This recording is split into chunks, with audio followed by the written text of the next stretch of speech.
Hi everyone. So we're now on to round four. This was the first game of day two, and so far we're 2 out of 3, so going okay. But considering my opponents, perhaps I should be 2.5 or 3 out of 3. But it is what it is, and we continue. And yeah, not too much else to say apart from getting onto the game. So my opponent played c4 on move one, and I think my repertoire is pretty good in the sense that I know what I'm playing against d4 and d4 in most lines. c4 I have some idea, but I need some work on it clearly. And the rest of the time I tend to play a London setup for black. Now, against c4, recently, if you've watched my, I can't remember what game was it. It was Lana Boztaz, I think her name was, in the Coulsdon Summer Cup. She also played c4, basically exclusively, and it meant that I got to prepare for um, her specifically, and I came up with a nice line, and the game went really well. So if you want a nice weapon against the English, do check that game out.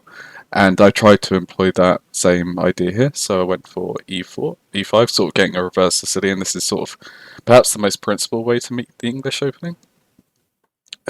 He played knight c3, which is fine. This is in my prep still. I mean, it's moved to knight c6, knight f3. This is fine. A bit odd, but it's a fine move order.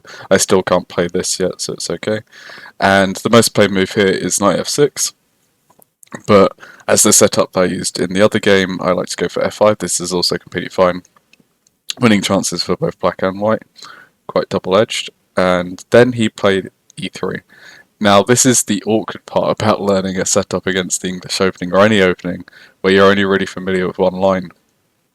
Because I was expecting the far more common d3, g3, or basically, yeah, that setup.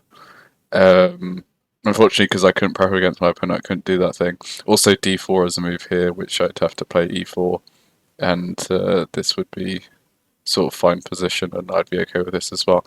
So really, e3 was the weirdest thing for me, because it just begs the question: why can't I just play e4? Because I couldn't play e4 on this move because it wasn't defended, but now I can because I have f4. So is it okay for me to play e4? And these are the kind of questions that you don't need know if you play this opening a lot, because yes, I'm getting more space, but am I overextending? So I played it anyway because I think if it was a bad move, or if it was a good move, I'd be really upset with myself after the game of not playing it. In this position, it's actually better to go knight f6 and then allow this and sort of transpose into the line that we just had before. But that's not to say e4 is a bad move either, it's also completely fine. He moves his knight to the centre. Basically, I also saw that his knight had no moves, which is why I also went for this. So either he goes to the centre or either he goes back to b8. Or g1. So this is why this made a lot of sense to me, because after takes, he then has a double centre, and this just doesn't look particularly appealing. But after knight f6, he has this nice move d3, which means he's now going to liquidate this double pawn. But I also don't have to take. So after bishop g4, b4, he then plays bishop e2, and I couldn't resist the opportunity of giving him a pawn cube. Now, in my head, this just practically seemed very good for black, because it just seemed ridiculous for white.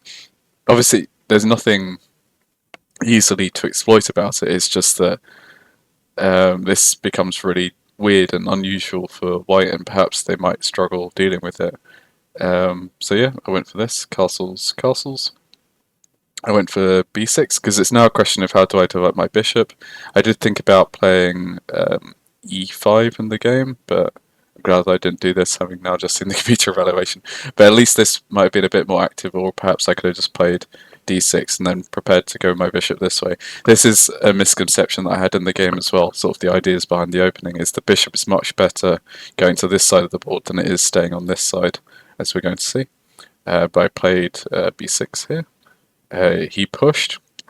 I don't want to have to deal with any a5 nonsense, so I just played a5 myself. He decided to push in the centre.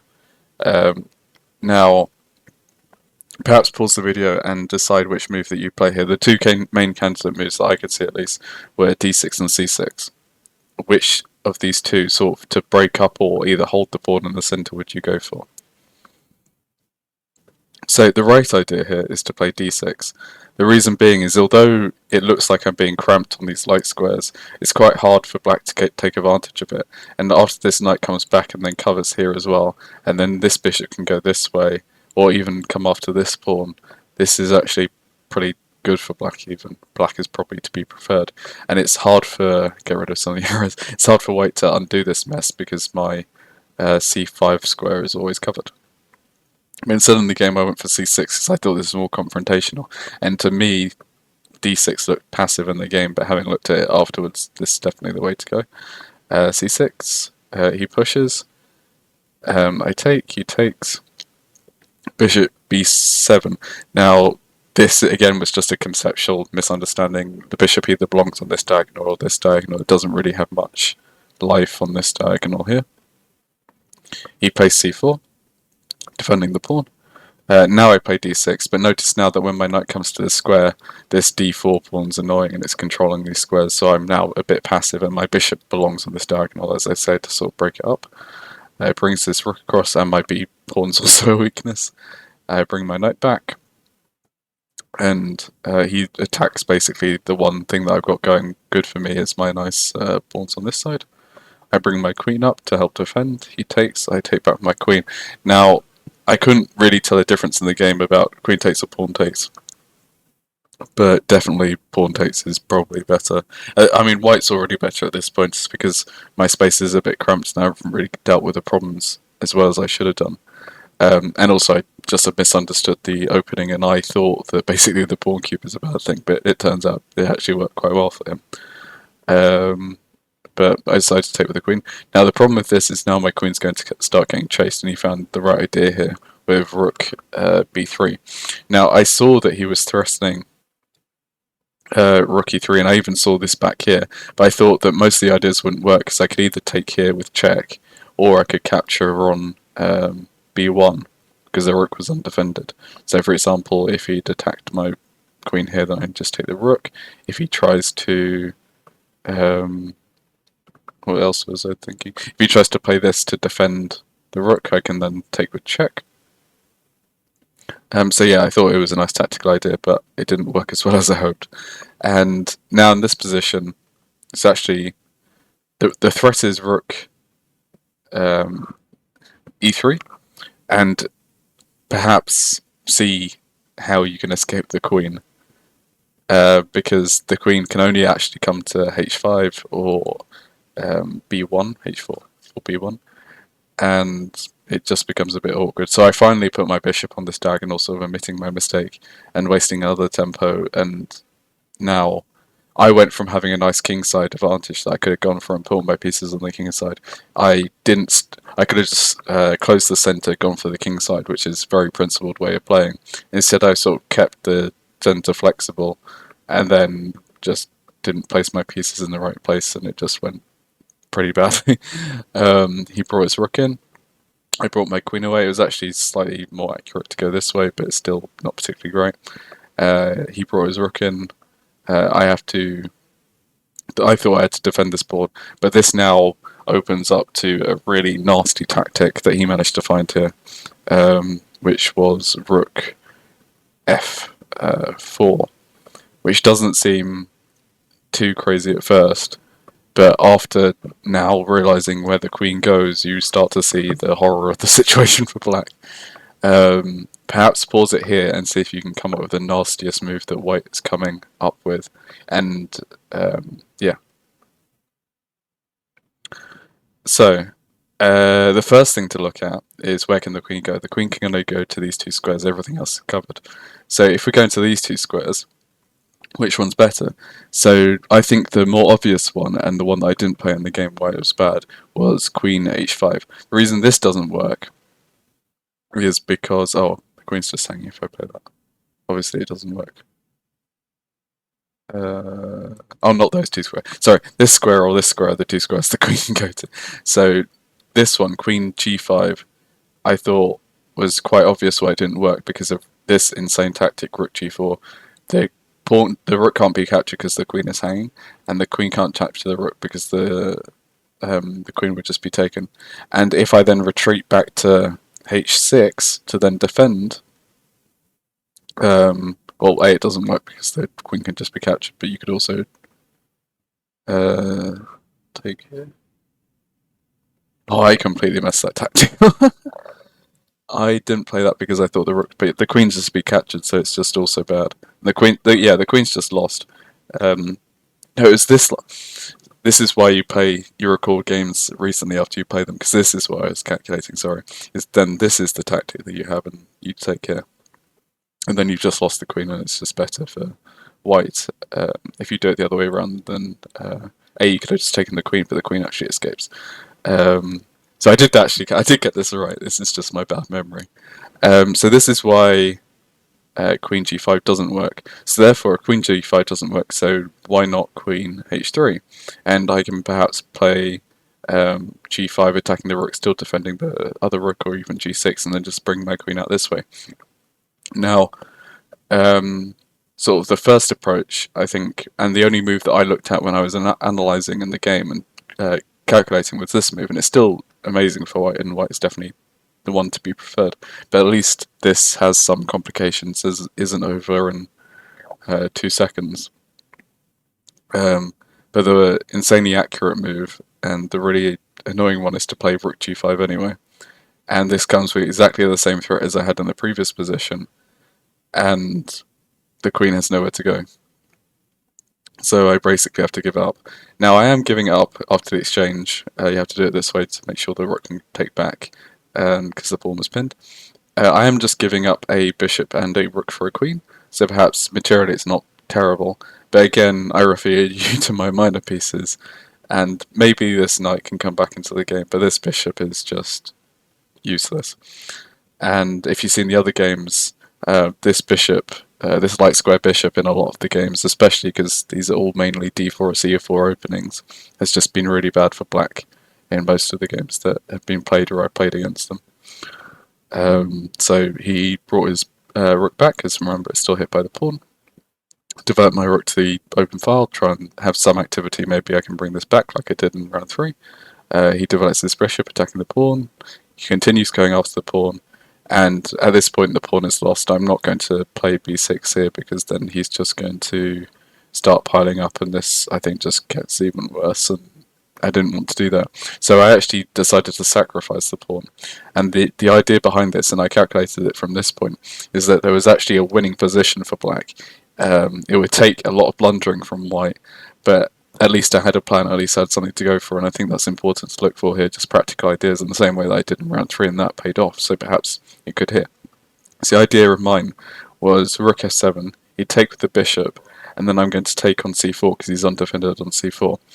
Now, he could actually give away his advantage with this move, bishop takes d7, and I thought maybe he'd go for this because he's up material and he just wants to consolidate. But this has now allowed my bishop to come back into the game, and white's still better, but it's not as clear. I also saw a really nice tactic here that could win me the game by taking the rook, because if bishop takes, then this is okay for white, but the mistake that you could make is queen takes, and then this is actually good for black, and black would end up actually being better after all of this, because I'm actually up, I'm not up a pawn, but my pawns are better, and he has double pawns, and I end up being up a pawn, so this is now winning for black, because it's the same colour bishop ending. But again, completely wishful thinking, and yeah, and he just plays the best move in this position anyway. And now my rook is pinned. I thought best chance was just to sacrifice, but now you can just exchange all the pieces. I go for a pin, but the pin's not really anything, you can just check anyway. And in this position I decided to resign, because again, now it's 2 pieces for the queen, but my pieces are incredibly passive. He's going to keep checking me and keep pinning me to my king, and I'm just going to be stuck here, and he's going to collect all these pawns, and it's just going to be over. So yeah, this game sort of just ran away from me, I think, and it's definitely a conceptual misunderstanding of where this bishop needed to go. This bishop should have been on this side of the board attacking, and I should have used my f5 and e4 pawn as sort of a outbreak and close the center and then play on the king side. Because if you're wanting to play on the flanks, you need to close the center, and I just conceptually messed that up in the game. So yeah, and it also helped highlight to me that I have some ideas what to do against English, but I don't have a complete repertoire as I do against d4 and e4, so I definitely need to work on that. So that was something, yeah, I need to change in what I'm doing for my practice. Also, after this tournament, I changed up my training schedule a bit as well. So now I'm sort of spending 20 minutes on openings, especially recapping the ones that I played previously, because I don't want to be blundering before move 10 or 15, really. And also just doing a lot more tactics and setting a set amount of time for tactics. So I'm setting myself 40 minutes to do tactics rather than just doing them here or there, because I find that I do 5, get bored, and then an hour later I'll do another 5, and by just doing them all at once, I know I've done the amount that I need to do for that day. I'm also focused in that time, and yeah, I think it'd be a bit more productive. Perhaps let me know how you study tactics or what your training program is, because the ultimate goal for me, I don't know if I've already said this, is to eventually reach 2000, which I think I'm capable of doing. It will take some time, but yeah, I just need to be a bit more focused and not have games like I've had so far. That being said, so far it's not gone too bad, but we'll see about that tomorrow when I upload round 5. But yeah, see you guys tomorrow, and hope you enjoyed the video.